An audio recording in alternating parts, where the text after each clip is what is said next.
बे मोनथाम बिबृतिनिफ्राय आं जि बुजिदों जोंहा गलाघाटआ बुंदोंमोन जोंनो टाइटेलखौ होबाय आरो बे टाइटेलाव डिसिनि सहि दं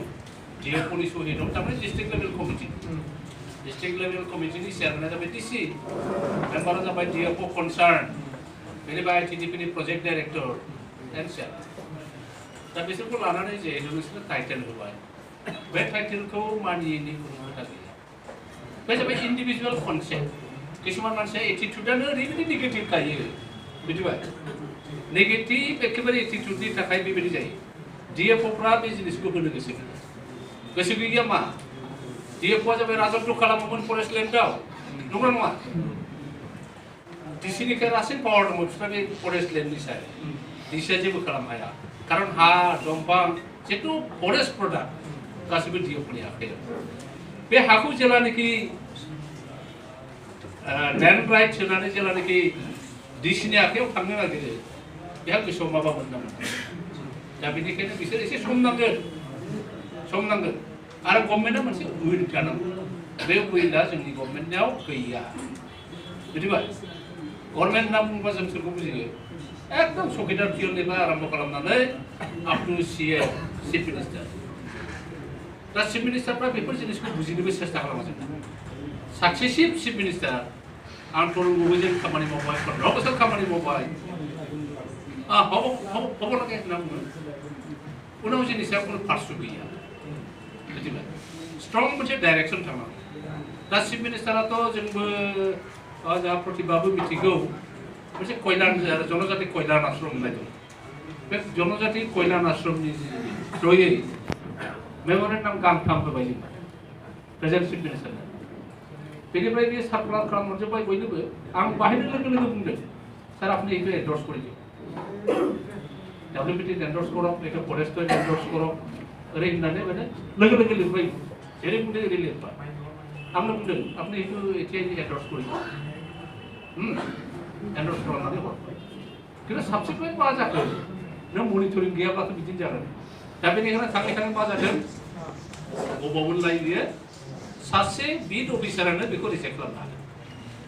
बिड अफिसारा खुनु एक्टियार गैया भाई रिजेक्ट खालामनांगौब्ला टेक्निकल ग्राउन्डआव डिस्ट्रिक्ट लेभेल कमिटियासो माबा डिस्ट्रिक्ट लेभेलनि कमिटिया जाबाय चेयारमेना डिसि डिएफअ मेम्बार सासे माबाया बिड अफिसारा खुनु एक्टियार बेनिखायनो मानसिनि एटिट्युडआ बेबायदि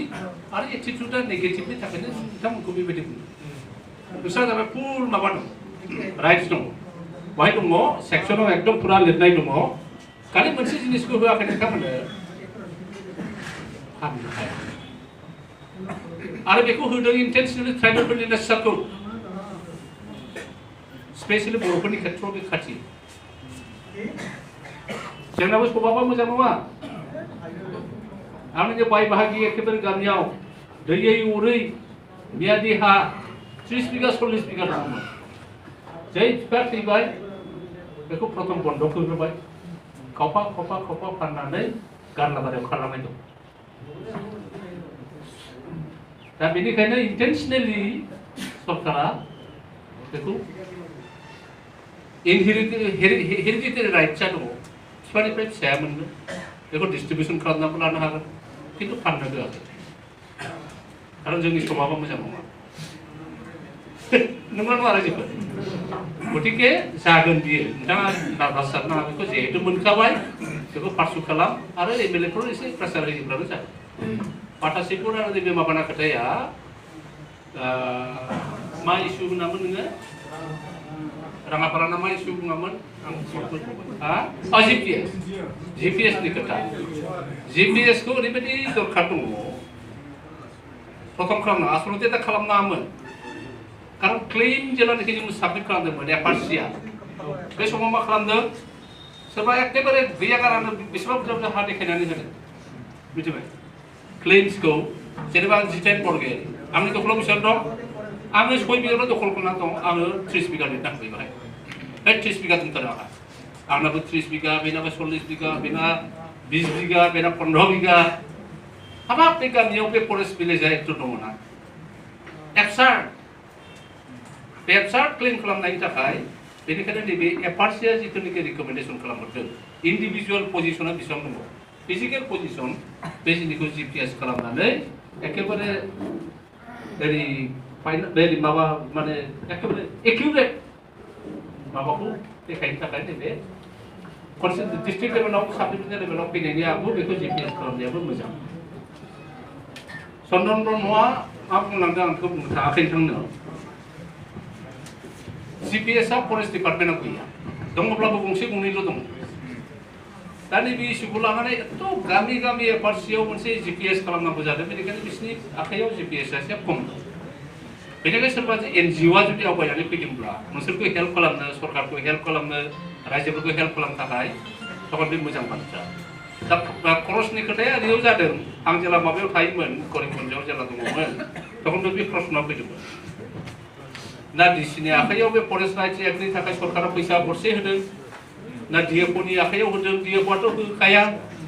बिसोरथ' खरस खालामखाया खुनु एजेन्सिनो सरकारा भारत सरकारनो हक बा WPT बाजेट बेबायदि खुनु बाजेट गैया दा जिपिएस लानानै मानसि सानै साथाम जानानै गामि गामि गिदिंनानै सुबाय थागोन बहायसे खरसा दंना गैया दा बेनिखायनो आंनो निजे रिकुवेस्ट खालामनांदोंमोन माबायाव माबायाव करिमगन्जआव बोले नोंसोर एसे फैसा खांनानै बे जोंनि जिथुनिखि खामानि मावगोन सासे फरेस्ट अफिसार थाफागोन बाहाय सासे एनजिअनि मण्डल बायदि सासे सुग्रा जिपिएस सुग्रा सासे टेकनिकेल मानसि थागोन आरो नोंसोरबो गुराफागोन साफानि खरस दंना गैया दा बेनिखायनो नोंसोर एसे फैसा खांनानै रायजोफ्रा एफआरसिफ्रा बेखौ एसे खांनानै बेखौ एसे मिट खालाम खिन्थु बाहाय बुंनो थाङाखै एखेबारे सासेनिफ्राय बा मोनसे एफआरसिनिफ्राय 40-50 हाजार बे एसे एबसार्ड जादों खिन्थु खरस दं बे खरसा এই खारनाव दङ सरकारा गरसेबो फैसा होआ डिसिनोबो होआ गतिके नोंसोर जे बुंदों दा जिपिएस खालामनांगौ माजों खालामनो मानसिया दिनै जों ओंखारबोनाय लोगो लोगो बास भारा साहा पानि खरस नंगौना नङा दा बेबायदि प्रश्न फैयो खिन्थु बेयो आनजास्टिफाइड मोनसे क्लेम खालामना लायोब्ला बे अन्याय जायो बेखौ नोंसोर रायज्लायनो ला खिन्थु खरसा दङ आनअफिसियेल एक्सपेन्डिचार बेयो अफिसियेल किन्तु अफिसियेल जेहेतु होआखै बेनो आनअफिसियेल बे जिनिसखौ बेबस्था खालामनांगौ जायो बेखिनि क्लेरिफिकेसन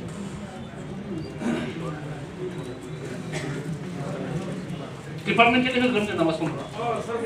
माने WPT-निफ्राय 2 कोटि टाका दंमोन आच्छा दङब्ला आं बेखौ बुंनो रोंला खारन माबा रिटार्न जानानै फैबाय किन्तु इन्टेन्सना बेबायदि आरो आं जेलानाखि दङमोन तखन गैयामोन बेनि थाखाय एक्सपेन्डिचार दा जुदि फैनानै किन्तु बेजे बुंदों बे हेडआव बे माबा थाखाय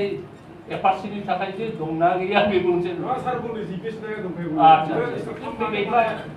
खारन क्लेम खालामदोंमोन माने जिपिएस पुरा बे आसामखौ जुदि सार्भे खालामनांगौब्ला फरेस्ट राइट्स एक्ट मथे फरेस्ट राइट खरस दङ बेखौ हयथ' साबमिट खालामनानै जुदि सेन्ट्रेल गभर्नमेन्टआ हरबायब्ला बे जागोन